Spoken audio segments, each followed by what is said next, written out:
Let's start with Brunellesghi. Filippo Brunellesghi's dates are 1377 to 1446, and we're going to see he's not just an artist, he's also an artist, an architect, an engineer, a metal worker. He's definitely a Renaissance man in the sense that he could do all sorts of different skills and all sorts of different artwork. Alright, the most famous thing that he's worked on is what's known as the Cathedral of Florence. And that's a picture of it there on the right. And it's known as the Santa Maria del Fiore, and it was completed in 1436. Actually, he completed it in that year, but the cupola, that white thing at the top, wasn't finished until after his death, although he did design it.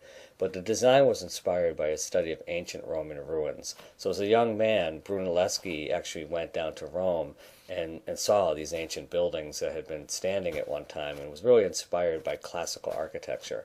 And so when the opportunity to build the dome on the cathedral came up, he competed for that, and he won the competition because his dome was very innovative.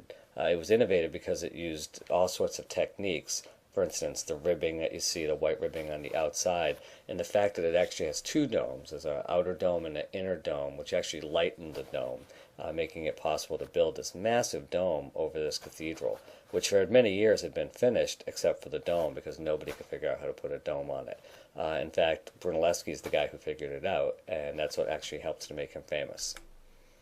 Now, what also helped to make him famous was that in the process, he was forced to pay his guild dues. Now, being in a guild is like being in a union, and the guilds could control everything that an artist did. They could control what colors you used, what products that you created, what the shape, the design, the material, even the price that you could sell it for. So the guilds have been very powerful throughout the Middle Ages. What Brunelleschi did while building the cathedral's dome was he basically challenged the authority of the guilds. He refused to pay his dues. They tried to throw him in jail, but very quickly he was let out, and the reason why is because he was famous, and he was the only guy who knew how to build this dome.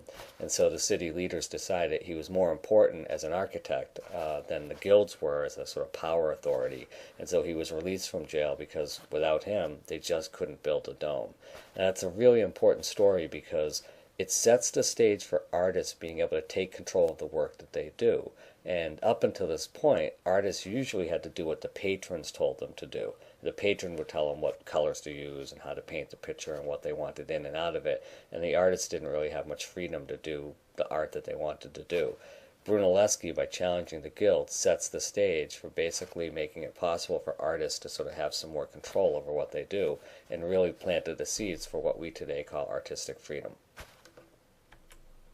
Okay, so again, his fame allowed him to be independent, and of course independent means that you can be the kind of artist you want to be.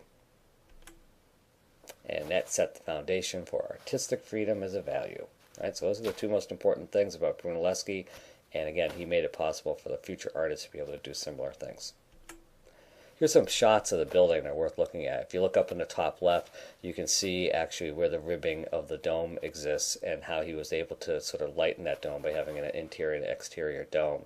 On the right-hand side, you can see that woman walking up the stairs. You can actually go to the top of the dome, but you have to walk between the inner and outer domes as you do so.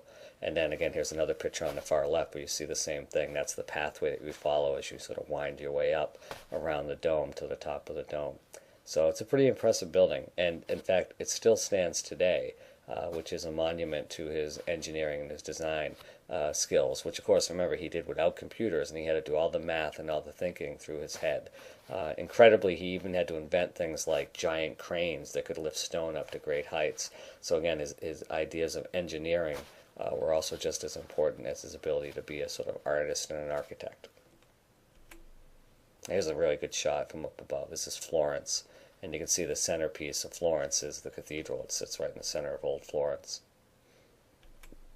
And here it is again, close-up shot. And of course, because it's a Christian cathedral, it takes the shape of a cross. And you can see that, so it's a Christian cross. Right, so it's, again, a very impressive building. It's actually considered more of a late medieval building, even though the dome itself was placed up in the early Renaissance.